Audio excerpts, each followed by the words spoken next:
Okay, hi everyone. So today let's discuss one interesting problem. So it says a listener is at rest with respect to the source of sound. A wind starts blowing along the line joining the source and the observer. Which of the following quantities do not change? Fine.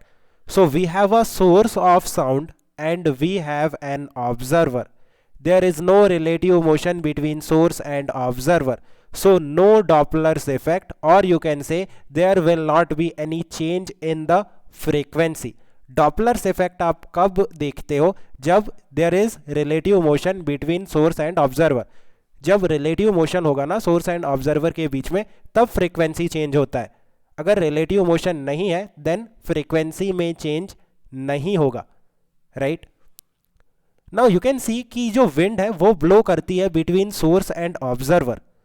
So if the wind is blowing from source to observer, or you can say if the wind is blowing in the direction of sound wave, right, then speed of the sound will increase.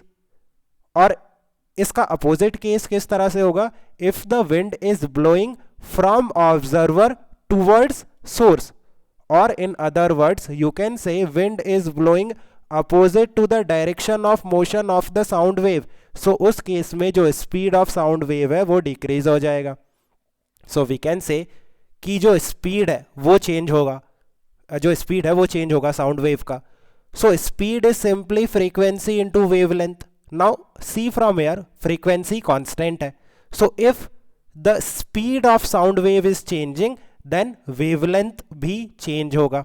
Right. अगर sound wave का speed increase होता है accordingly wavelength भी increase होगा. अगर speed decrease होता है accordingly wavelength भी डिक्रीज होगा, बिकॉज फ्रीक्वेंसी तो चेंज नहीं होगा, फ्रीक्वेंसी कांस्टेंट है. So do not to change में क्या आएगा? Frequency and time period, because time period is 1 upon frequency. If frequency is not changing then time period भी चेंज नहीं होगा. If you want to take physical feel, एक काम करते हैं हम फिजिकल सेंस में बात करते हैं कि किस तरह से वेवलेंथ चेंज होता है. लेट्स से हमारे पास यहाँ पे सोर्स है, राइट, एंड अभी कुछ जो विंड है वो ब्लो नहीं कर रहा है, कोई विंड नहीं है.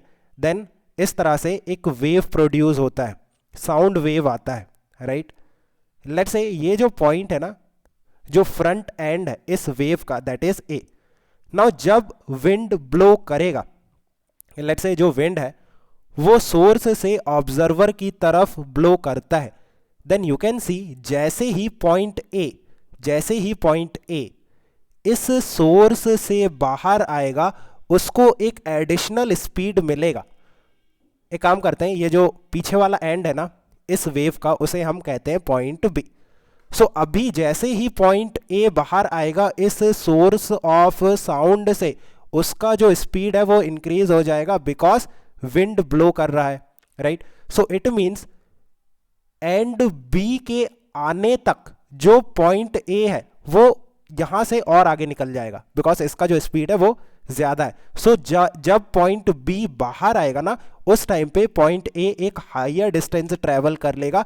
इन दैट सेंस जो वेवलेंथ है वो इंक्रीज हो गया, राइट.